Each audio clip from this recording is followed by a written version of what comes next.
At 74, I discovered that my nephew, a man I'd trusted with power of attorney over my finances during a difficult recovery from hip surgery, had quietly drained nearly $200,000 from my retirement accounts over the preceding 18 months.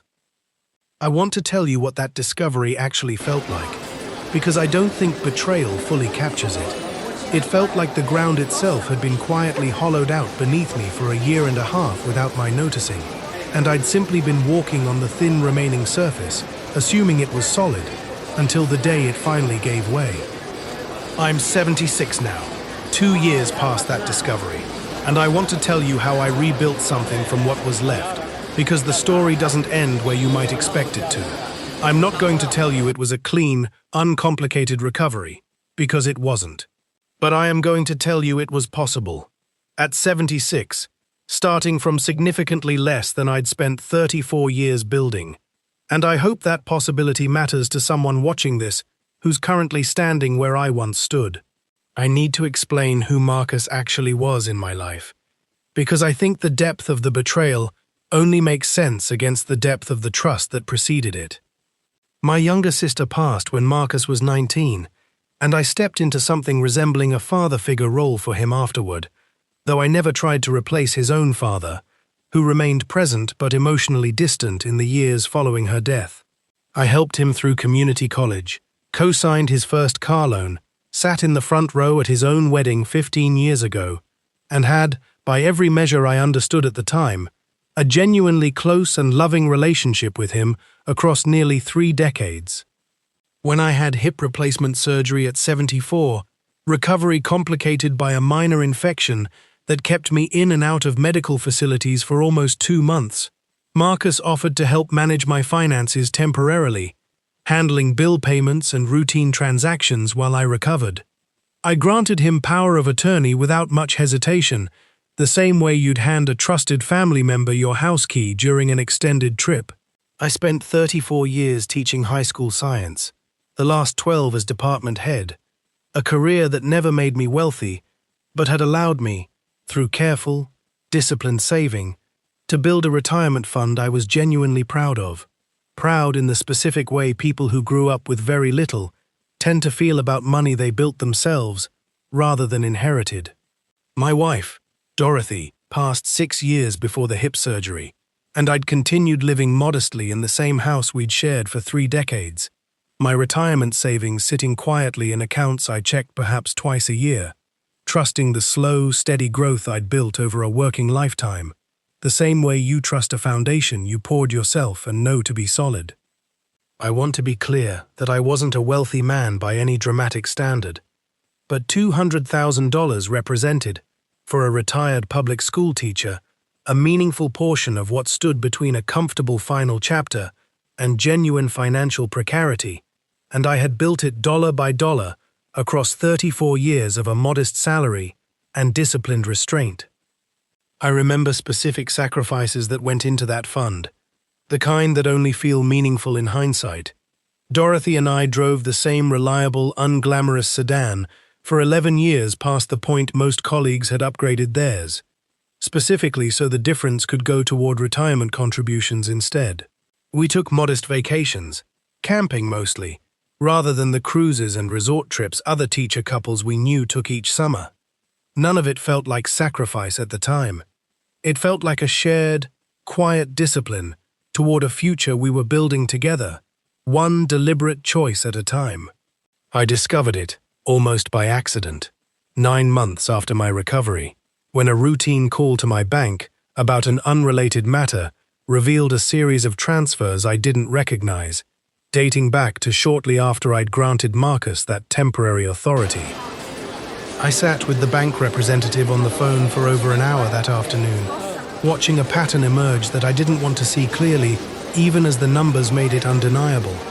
Regular, carefully sized withdrawals, small enough individually to avoid triggering obvious alarm, but accumulating, over 18 months, into a sum that represented a significant portion of everything I'd built across 34 years of teaching.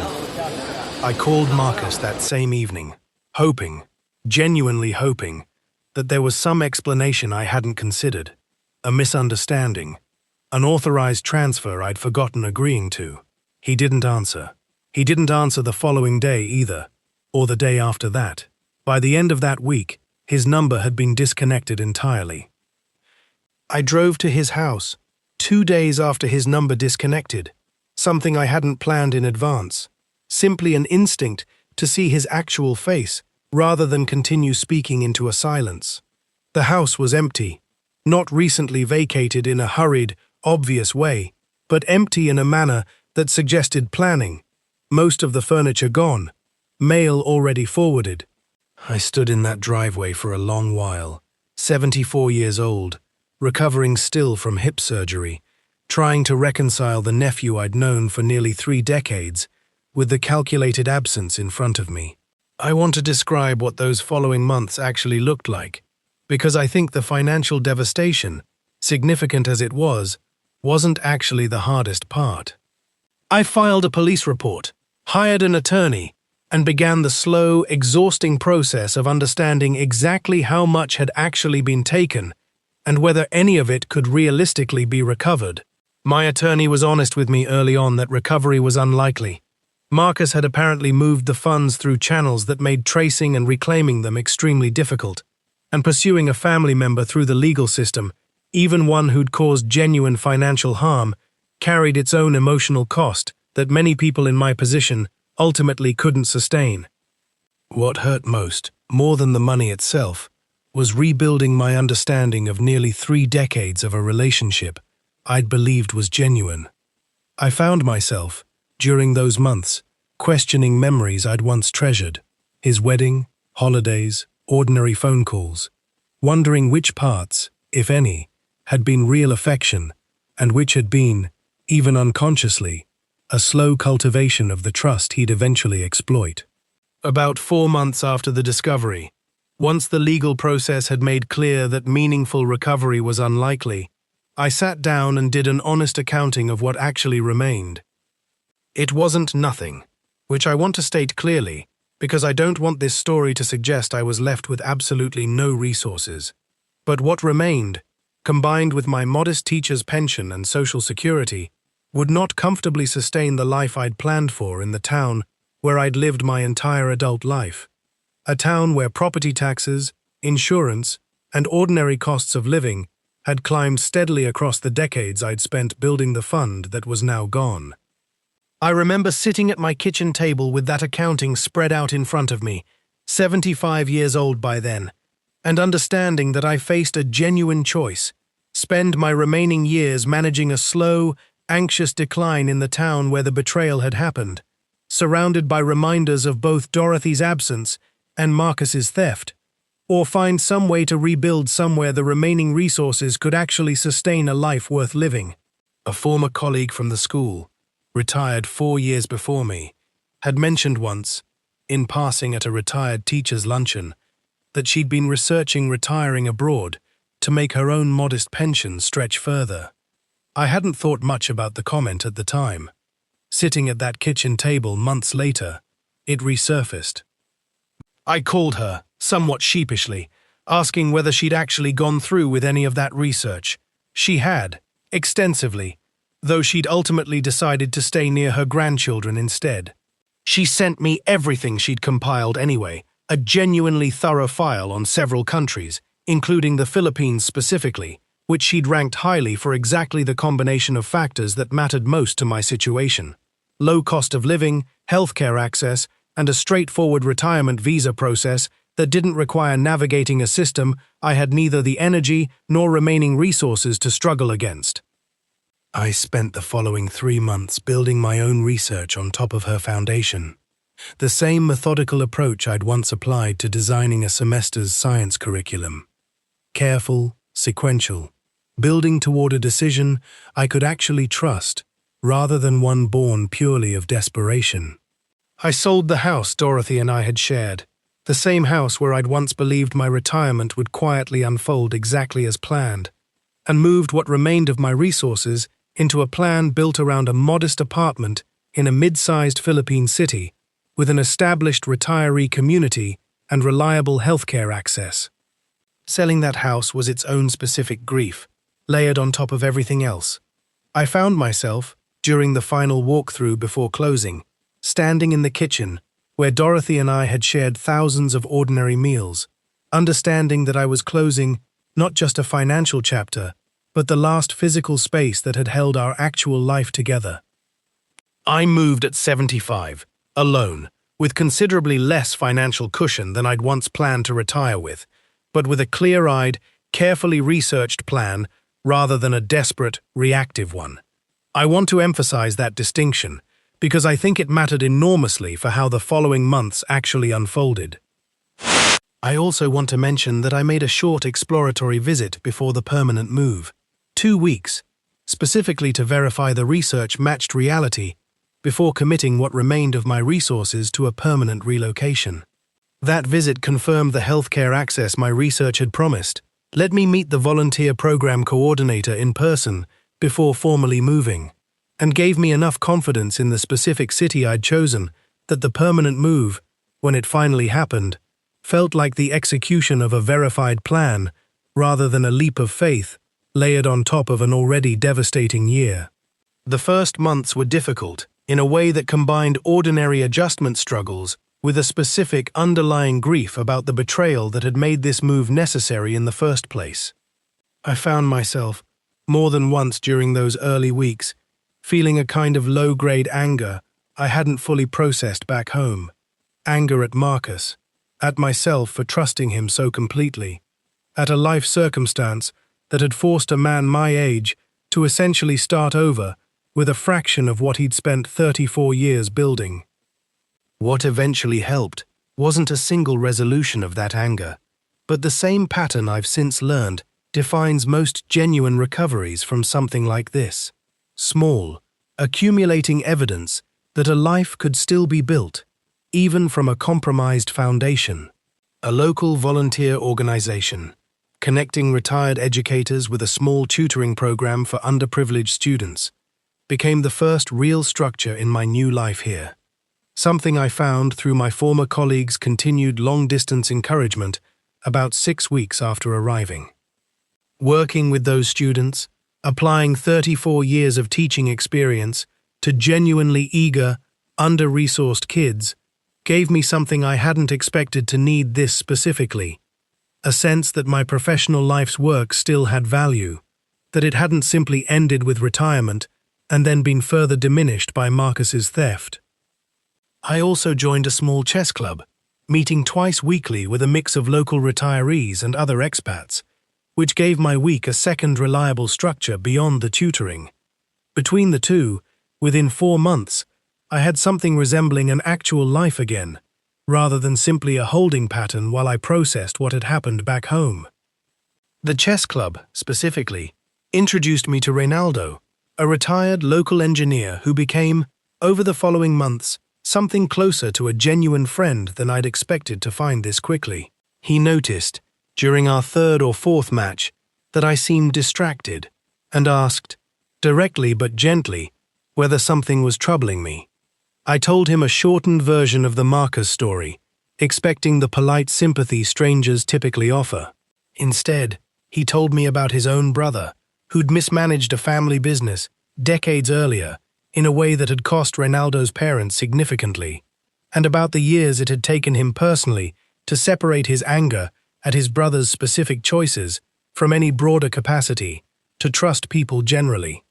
That conversation, more than any other single moment, helped me understand that what I was working through wasn't unique to my situation, and that recovery from it followed a recognizable, survivable shape. I want to address the financial side honestly, because I think the specific numbers matter for anyone facing a similar situation.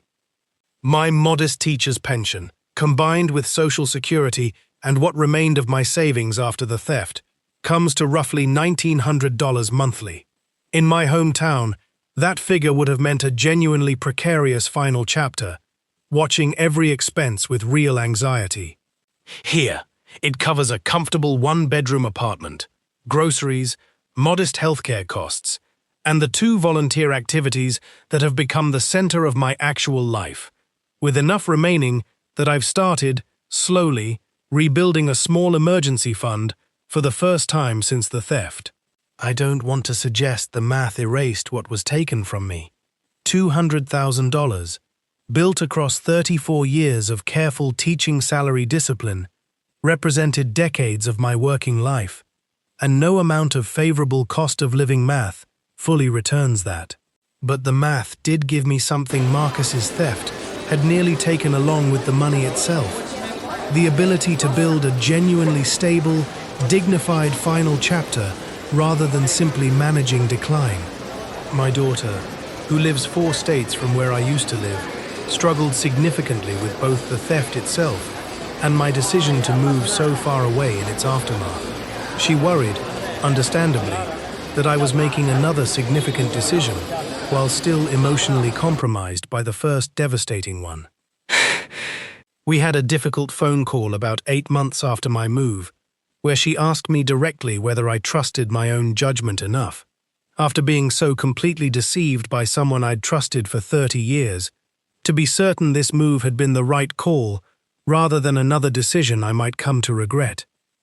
I told her honestly that I understood the fear behind her question, and that I'd asked myself some version of it many times too. But I told her that this decision, unlike my trust in Marcus, had been built on months of careful, verifiable research, rather than blind faith in a single person's character.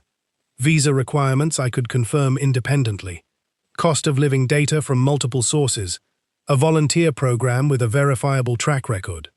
I told her the theft had taught me something painful about misplaced trust in people, but it hadn't taught me to distrust careful, methodical research, the same skill that had defined 34 years of my professional life before Marcus ever exploited a moment of medical vulnerability. She was quiet for a long moment after I said that, and then she said something that shifted the entire tone of the call. "Dad, I think I've been so scared of losing you to another bad decision that I haven't actually asked how you're doing, underneath the decision itself." That question, finally arriving after 8 months of logistics-focused conversations, gave me room to tell her, honestly, about the anger I still carried toward Marcus, the specific grief of selling the house, and the slow, genuine relief of the tutoring program giving my days shape again. It was the first conversation since the theft where we talked about how I was actually doing, rather than simply whether my plan was sound. I think about Marcus less often now than I did in that first difficult year, though I won't pretend the thought of him has fully lost its sting.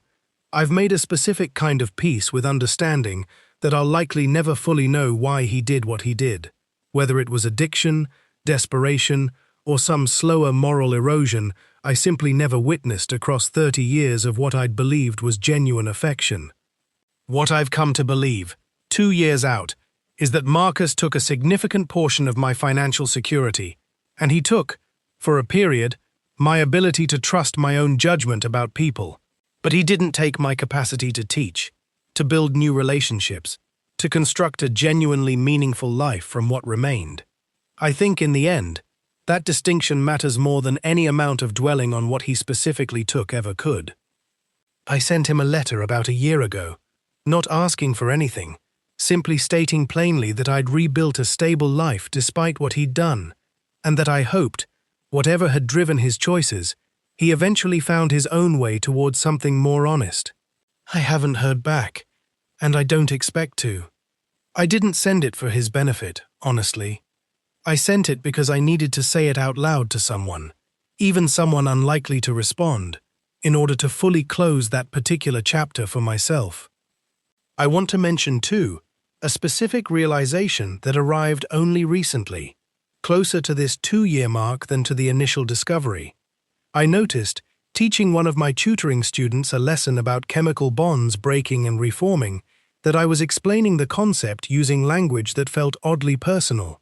How a broken bond doesn't mean the atoms involved become incapable of ever forming new, stable connections again, simply that the specific original bond is gone. I caught myself, mid-explanation, recognizing the metaphor I'd accidentally built for my own situation, and I finished that particular lesson with an unexpected lump in my throat that had nothing to do with chemistry, and everything to do with 2 years of quiet, gradual healing. I'm 76 now, 2 years into this rebuilt life, and I want to describe what an ordinary week actually looks like, because I think it matters more than any single dramatic reflection. I tutor 3 students twice weekly. Chess club meets Tuesdays and Fridays, and I've developed a standing Sunday lunch with 2 other retired educators I met through the volunteer program, both of whom, coincidentally, arrived here after their own difficult chapters back home, one a widow, one a divorced father, each of us having found, separately, that rebuilding here required roughly the same combination of careful planning and genuine willingness to construct new purpose from unfamiliar materials. My daughter visited 5 months ago, her first trip, and watched me work with my tutoring students, sat through an entire chess match she didn't fully understand, and told me afterward that she finally understood, seeing it directly rather than hearing about it over the phone, why this specific rebuilding had actually worked. "Dad," she said, "I think I needed to see you teaching again, to actually believe you'd found your way back to yourself." She also met Reynaldo and the Sunday lunch group during that visit, and I watched her relax, visibly, over the course of that week, in a way that told me more than any words could about how much worry she'd apparently been carrying quietly since the theft. On her last evening, she said something I've held on to since. "I think I needed proof that you weren't alone here, not just proof that the math worked out. This is the proof. If you've experienced a betrayal like mine, financial or otherwise, from someone you genuinely trusted, I want to tell you what 2 years of rebuilding taught me. The theft doesn't just take the money. It takes, temporarily, your confidence in your own judgment, your ability to trust the next person who offers you kindness, without quietly wondering what they might eventually take. I don't think that confidence returns quickly, and I don't think it should be rushed. Mine returned slowly, built back through small, verifiable evidence. A research file that held up under scrutiny. A volunteer program that did exactly what it claimed. Students who showed up consistently and clearly benefited from what I offered them. I don't know if I'll ever fully understand why Marcus did what he did. I've made peace with that particular uncertainty, the same way I've made peace with several others across a long life. What I do know is that at 76, with considerably less than I once had, I have 2 tutoring sessions a week, a standing chess match, a Sunday lunch with genuine friends, and a daughter who finally believes I've found my way back to myself. If someone you trusted has taken something significant from you, I hope you find your own version of this rebuilding, however long it takes to arrive. The betrayal is real, and so is what comes after it, if you're willing to build carefully, rather than either giving up or trusting too quickly again. I don't think the rebuilding erases what was taken.